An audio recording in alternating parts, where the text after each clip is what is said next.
할렐루야. 하나님의 은혜가 우리 가운데 함께하기를 예수의 이름으로 축원합니다. 우리 함께 인사하겠습니다. 반갑습니다. 환영합니다. 축복합니다. 사랑합니다. 예전에 뛰어난 음악성을 통해서 많은 사람들에게 인기를 얻었던 남성 그룹이 있습니다. 특히 데뷔 초부터 그 그룹의 리더는요, 미국의 유명 대학을 우수한 성적으로 졸업했다고 해서 큰 화제가 있었어요. 뛰어난 머리를 통해서, 음악성을 통해서, 그리고 공부도 잘하고, 생긴 것도 잘생기고, 그래서 많은 사람들이 그 그룹에 관심을 두었고, 또한 그 음악을 좋아했습니다. 그런데 어느 정도 시간이 지남에 따라 누군가 정말 그가 그 대학을 나온 게 맞아? 아마 미국 스탠포드 대학이었을 거예요. 정말 그 가수가 그 대학을 나온 거 맞아? 증명하라는 거예요. 이 가수가 시원하게 졸업증명서나 이런 것들을 자료들을 이렇게 보여주면 문제가 해결될 텐데 약간 좀 무슨 일인지 좀 주저했어요. 그러다 보니까 사람들의 의심은 확신이 되었고 심지어 이것을 증명하기 위해서 어떤 모임이 결성됐고 나중에는 그것이 알고 싶다인가? 시사 프로에도 그 내용이 나온 적도 있어요. 우리는 그가 어떠한 삶을 살았는지 잘 모르기 때문에 그의 모든 것을 다 추적하지 않았기 때문에 때로는 그의 주장이 사실인지 아닌지를 알고 싶은 마음이 있고 그거에 대해서 증거를 내놓으라고 말할 수도 있습니다. 오늘 본문에 보면 예수님도 그러셨어요. 예수님이 나는 하늘에서부터 왔다. 나는 하나님의 아들이다. 나는 성경에 기록된 바로 그다. 말을 했는데 많은 사람들이 믿지를 못하는 거예요. 정말 당신이 그라고 하면 표적을 좀 보여주십시오. 근데 앞서 말했었던 그 가수는 모든 사람들이 수긍할 만한 확실한 어떤 증거를 제때 빠르게 제시하지 못해서 의혹을 증폭시켰었는데 예수님은요 계속 보여줬어요. 예수님이 하나님의 아들이고 하늘로부터 왔다라는 거 그 증거가 차고 넘쳤습니다. 구약에서 보이지 않는 사람이 눈 뜬 적이 없어요. 그런데 눈 뜨게 하는 그런 이가 앞으로 올 거라는 예언은 있었습니다. 이사야서에 보면 그가 온다고 하면 장님이 눈을 뜰 것이요 가난한 자의 복음이 증거될 것이요. 근데 예수님이 와서 눈 떴거든요. 보이지 않는 사람들이 눈을 뜨게 되고 문둥병 환자들이, 한센병 환자들이 치유가 됐고 죽은 자가 살아났고 복음이 가난한 자들에게 증거됐고 예수님이 하셨던 사역만 조금이라도 관심 있게 보고 있다고 하면 예수님이 하나님의 아들이라는 거 인정할 수밖에 없습니다. 그런데 오늘 본문에 보면 또 표적을 구하는 거예요. 아니 우리는 못 믿겠다. 우리가 인정할 때까지 계속 표적을 보여줘라. 요한복음 9장에 보면 날 때부터 소경이었던 자가 있습니다. 근데 어느 날 예수님께서 그를 눈뜨게 만들어요. 실로암 물가에 가서 씻어라. 씻었더니 눈이 밝아진 거예요. 처음으로 세상을 보게 된 거예요. 그때 그가 얼마나 기뻤는지. 근데 그 주변 사람들이 야 제가 지금 눈 뜨고 돌아다니고 있는데 혹시 우리가 알고 있는 그 구걸하는 안 못 보는 바로 그 사람인가? 맞아 그 사람 같은데? 근데 어떻게 눈 뜨고 돌아다니지? 이게 궁금한 거예요. 물어봅니다. 그가 이야기를 하죠. 나에게 가라고 명하신 자의 그 말씀에 의지하여 움직이니까 눈이 떠졌다. 근데 아니다 그런 일은 있을 수 없다. 계속 물어봐요. 얘 말은 못 믿겠고 얘가 정말 처음부터 날 때부터 보지 못했던 자인지 한번 확인하기 위해서 그의 부모에게 물어봅니다. 너의 지금 아들이 눈 뜨고 돌아다니는데 솔직히 말해. 정말 태어날 때부터 얘가 압을 못 봤던 그런 장님이었나? 그때요 이 부모가 말하기를 주저합니다. 왜 그러냐면 그때 당시에 보지 못한 자가 눈을 떴다는 건 이건 메시아의 사역이거든요. 그것을 인정하면 예수가 메시아라는 것을 고백하는 거예요. 그런데 요한복음 9장에는 바리새인들과 제사장들이 예수를 주라 시인하면 출교할 것을 결의했다라고 되어 있어요. 그걸 알고 있기 때문에 이것을 인정했다가 자기들이 출교를 당하면 그 사회에서는 아무것도 할 수가 없는 거예요. 그게 두려우니까 아니 우리한테 물어보지 말고 우리 아들이 다 컸으니까 성인이니까 자기 이제 생각을 말할 수 있는 수준은 되니까 그에게 물어봐라. 아들한테 물어보라고 오히려 떠넘깁니다. 그 사람들이 또 가가지고 물어봐요. 야, 너 진짜야? 누가 눈뜨게 한 거야?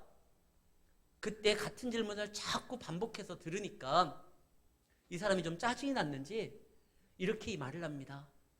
왜 자꾸 물어보냐? 내가 벌써 몇 번을 대답했는데. 요한복음 9장 27절 말씀입니다. 내가 이미 일렀어도 듣지 아니하고 어찌하여 다시 또 듣고자 하냐? 자꾸 물어보는 거 너희도 그의 제자가 되려고 하는 것이냐?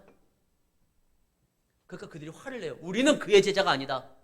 그는 사기꾼이고 이단하지. 우리는 아브라함의 자손이고 그의 제자다.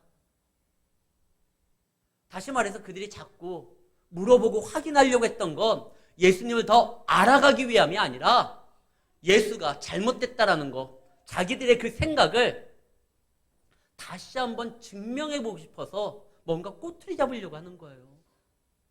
예수님이 그걸 알아요. 그러면서 자꾸 표적을 구하는 건 믿기 위함이 아니라 오히려 예수가 하나님의 아들이 아니라는 것을 밝혀내고자 무리에서 계속 또 다른 기적을 보여달라는 것입니다. 기적은 우리의 믿음을요, 세우는 결정적 요인이 아니에요. 많은 사람들이 기적을 보기를 원합니다. 신기한 것들이 나타나기를 원합니다.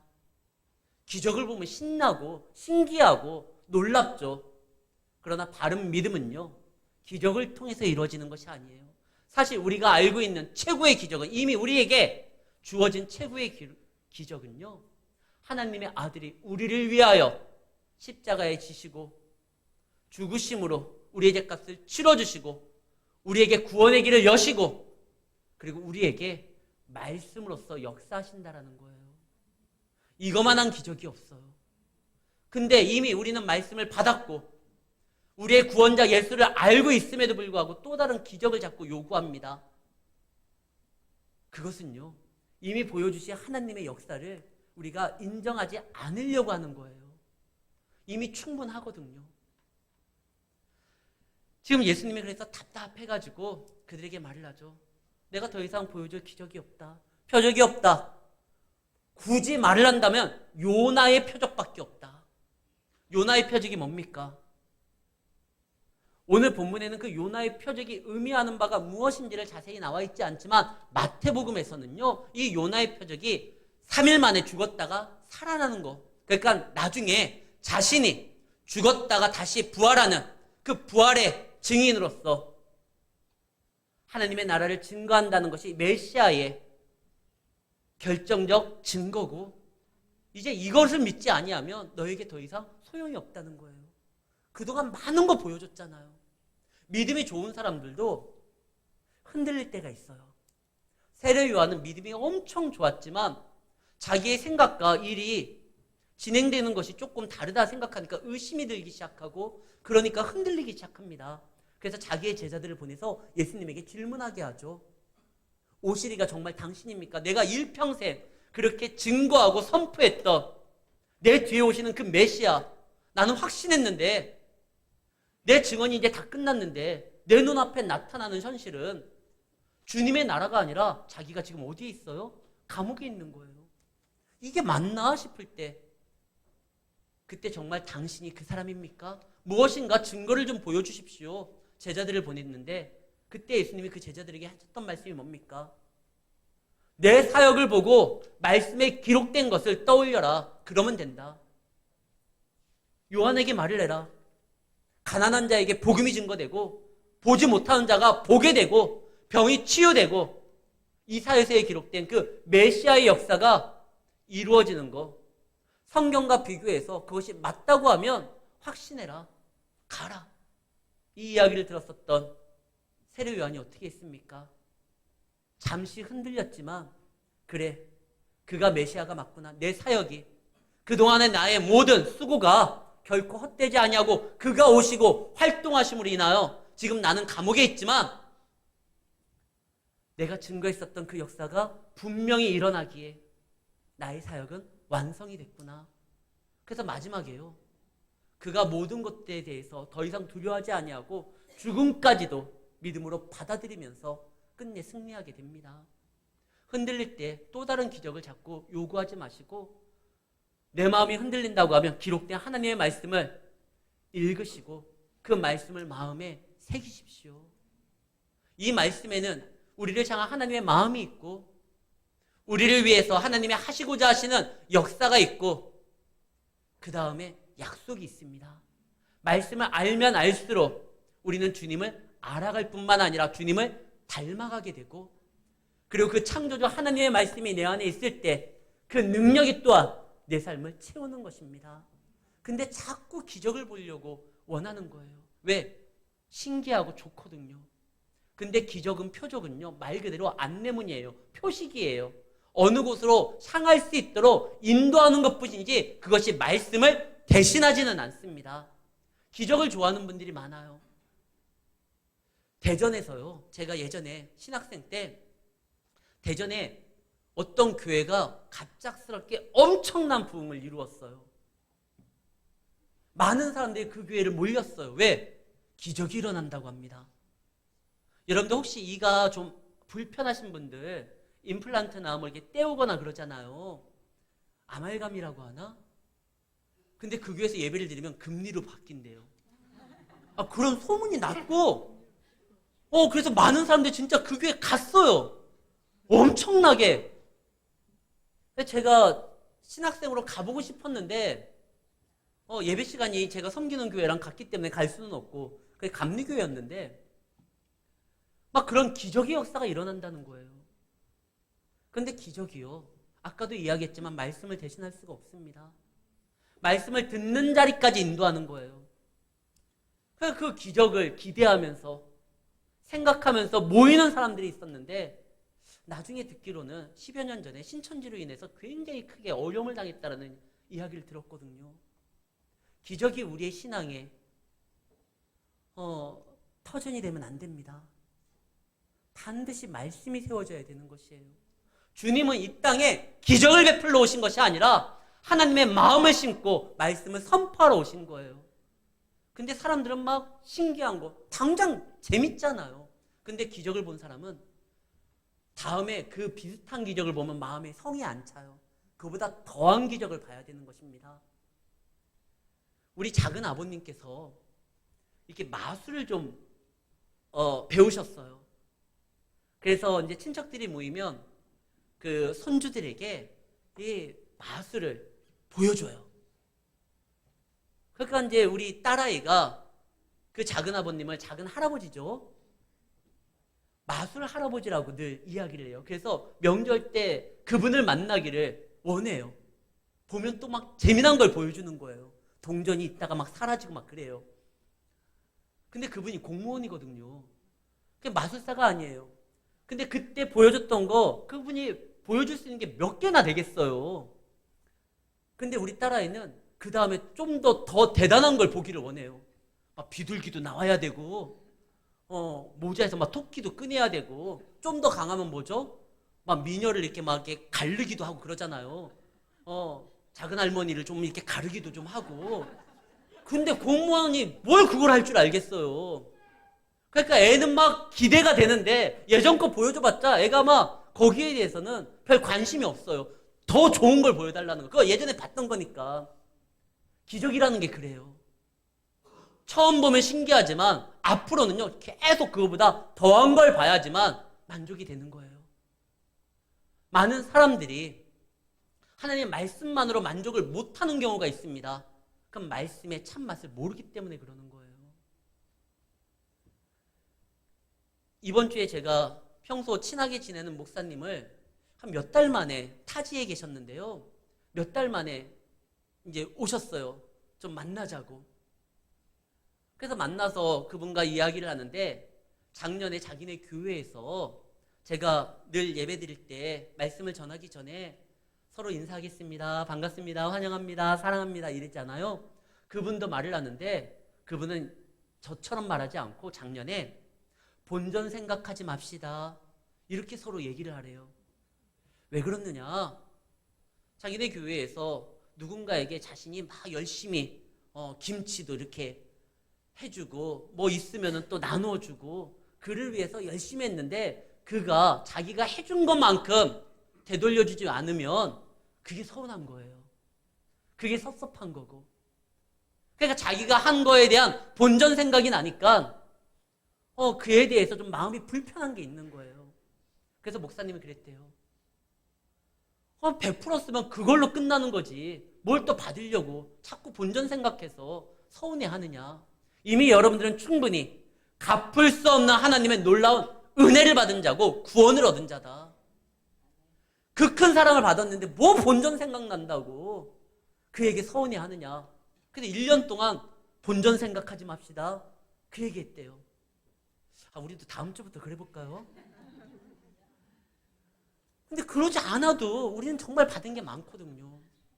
왜 이 사람들이 자꾸 기적을 보여달라고 합니까? 주님께서 보여주신 것이, 말씀이 들려주신 것이 자기 딴에는 충분하지 않아요.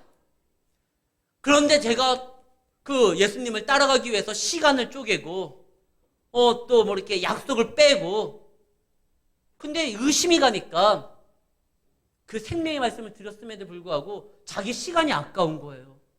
자기가 투자한 것보다 주님이 나에게 지금 주시는 것이 뭔가 부족하다고 생각하는 거예요. 부족하지 않습니다. 주님의 이 말씀은요, 세상을 창조한 말씀이에요. 그 말씀이 지금 아버지로서 그의 자녀에게 사랑을 담아서 전해주고 있는 말씀입니다. 요나의 그 표적은요, 죽은 지 3일 만에 다시 살아난 거. 마태복음에서는 분명히 얘기해요. 내가 3일 만에 죽다가 다시 살아나는 거. 부활에 대한 이야기예요. 근데 또 하나의 의미가 있습니다. 느느웨 사람들이 왜 요나가 증거하는 말을 듣고 회개를 했죠?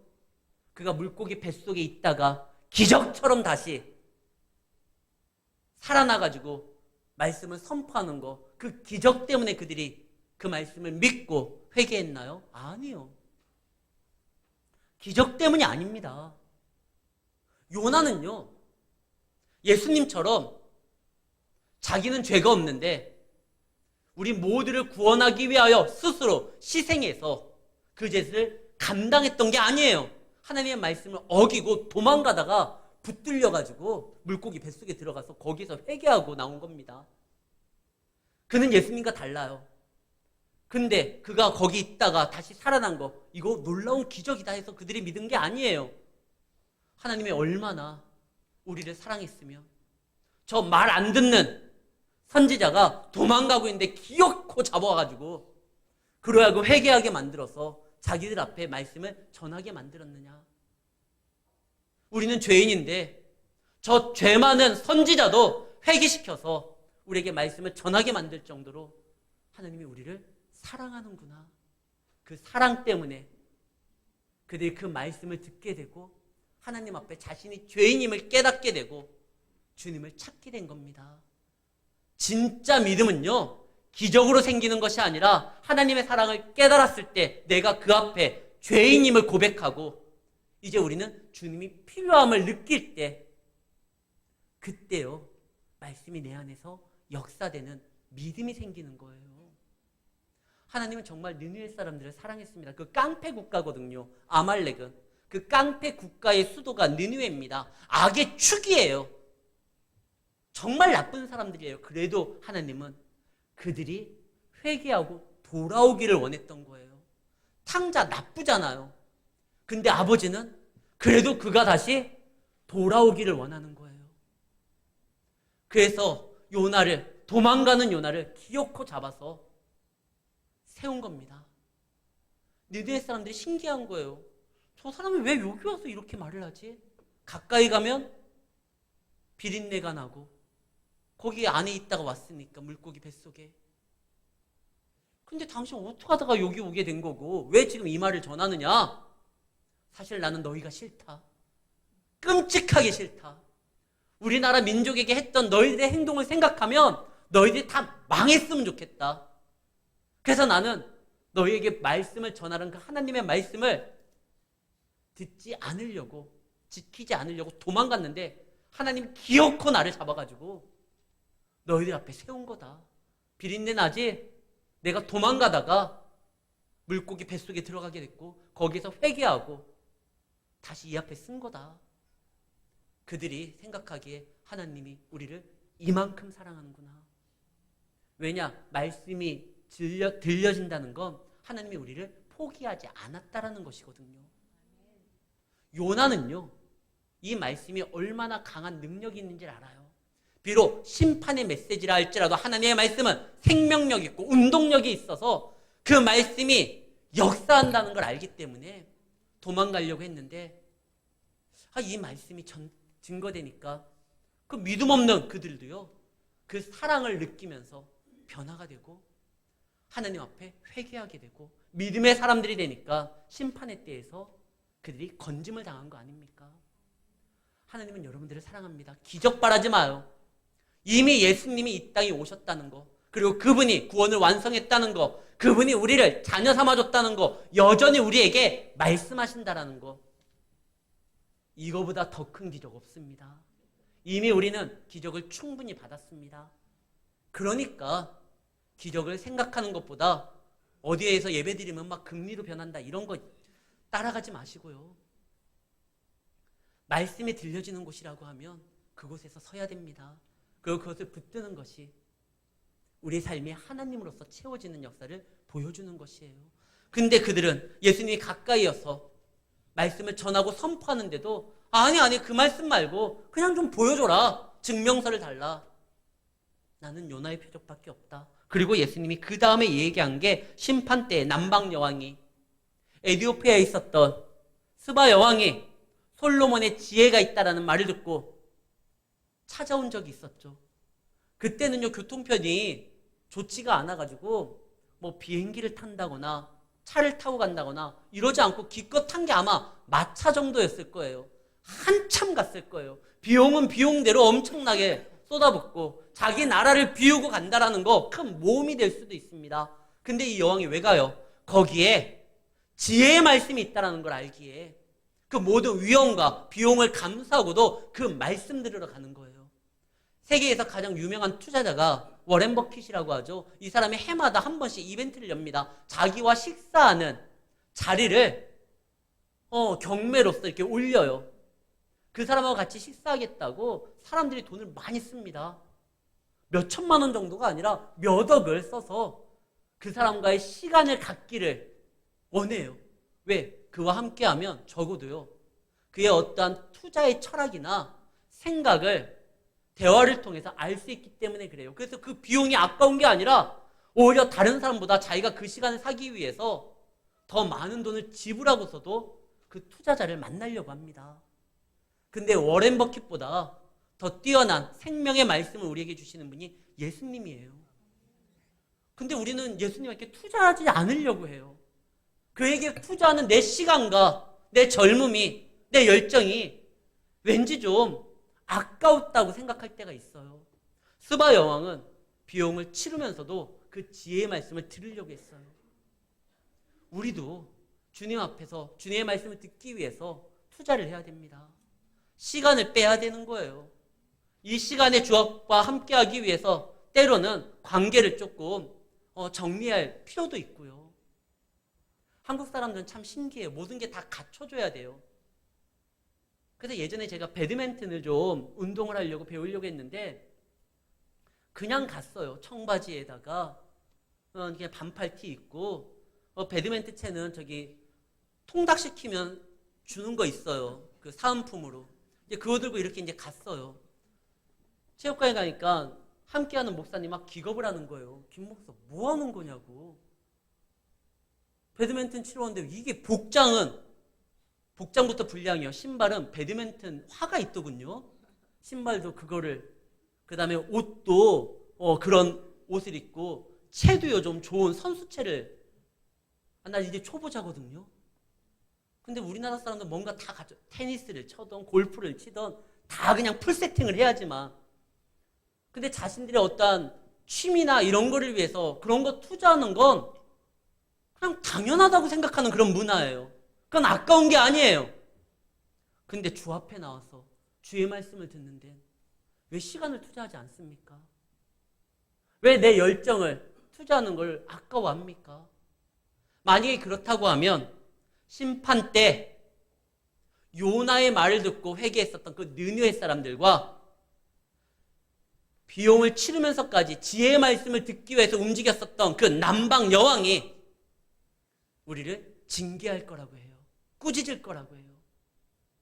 너희는 가까이 주의 말씀을 언제든지 마음이 원하면 들을 수도 있고 그분의 음성을 직접 들을 뿐만 아니라 그 약속을 소유할 수도 있는데 왜 그거에 대해서 투자하지 아니하고 말씀에 들었으면 아멘 해야지 또다시 표적을 내보내고 의심하기나 하고 왜 거기에서 자꾸 머물고 발전하지 않으려고 하느냐.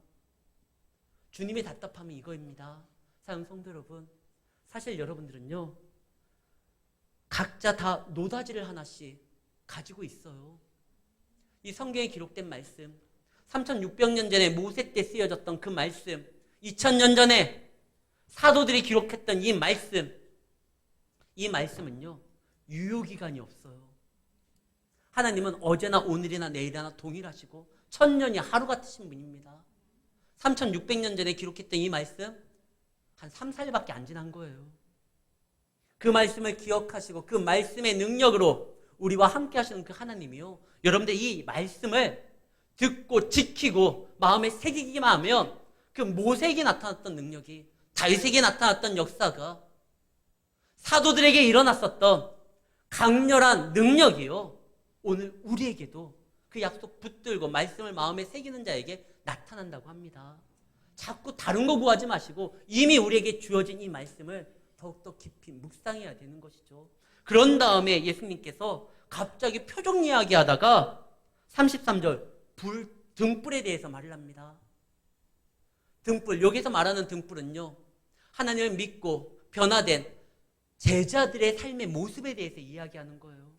너희들이 하나님 안에서 말씀을 받게 되면 너희들을 하나님이 감추려고 너희들에게만 비밀스럽게 이 말을 전하려고 한 것이 아니라 반드시 너희들의 모습이 드러남으로 인해서 많은 자들에게 증거하기 원한 것이다.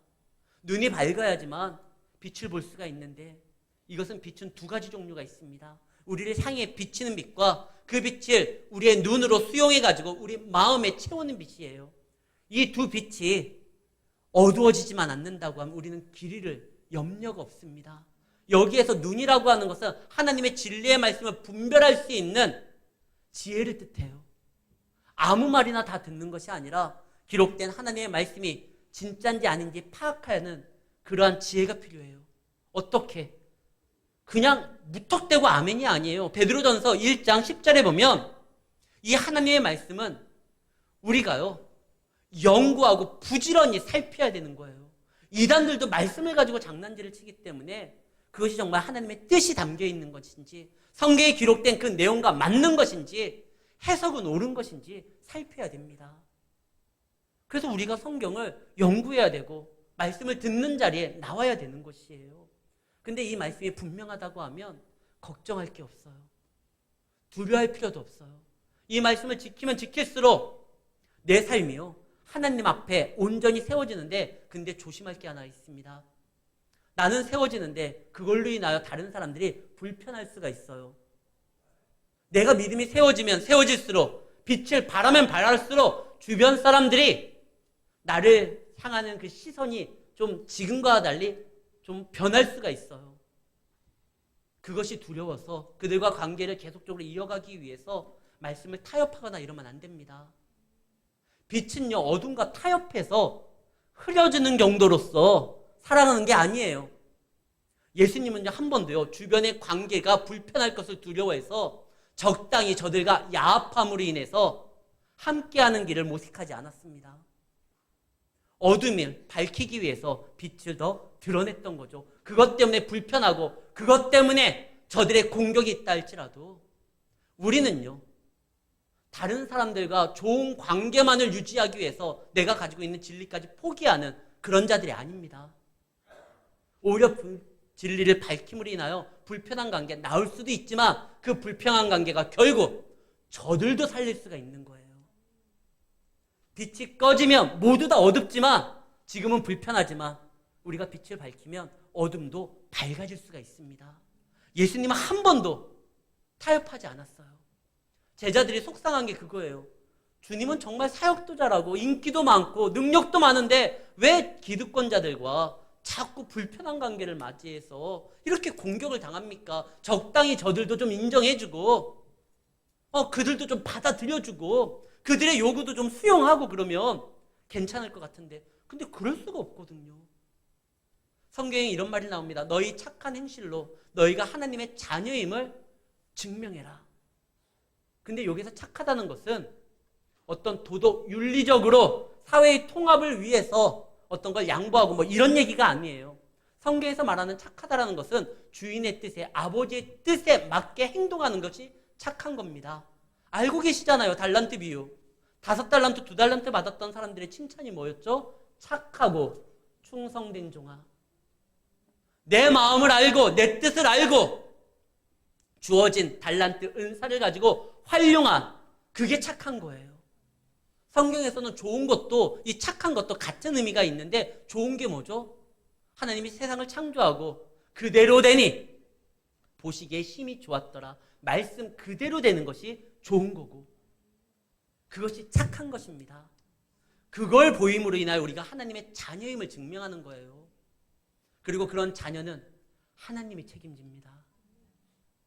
하나님은요, 자기 자녀를 위하여 모든 것을 던질 수 있는 수치를 감내하면서까지도 피조물한테 공격을 당하는 어이없는 그런 상황까지도 자녀를 위해서 수용할 수 있는 그런 하나님이에요. 그 하나님이 당신을 인정하고 당신의 뜻을 따라 살아가기 위하여 그 말씀을 붙드는 그 자녀에게 어떤 걸 주시겠습니까?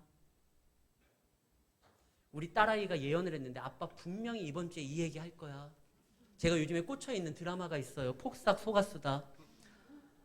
거기에 보면은 그 어머니 아버지가요. 그 딸을 위해서 어떻게 합니까? 자기는 공격을 당해도 무시를 당해도 내 딸아이가 제대로 살아가기 위해서는 자기 것 다 던지잖아요. 육신의 부모님들도 그런데 우리 하나님은요. 너희 하늘 아버지는 자기 자녀에게 가장 좋은 것을 주시려고 역사하시는 분이다라고 예수님이 말씀하셨어요. 우리 하나님은 우리를 위하여 모든 것을 던지시는 분입니다. 표적보다 이미 주어진 그 말씀을 붙들고 그리고 그 말씀이 나에게 전해지기까지 수많은 것들을 동원하시면서까지 역사하셨던 그 하나님의 사랑의 마음을 기억하시고 오히려 말씀을 더 가까이 하는 그래야 말씀의 능력으로 다시 한번 승리하는 우리 성도님들의 삶이 되시기를 예수의 이름으로 축원합니다.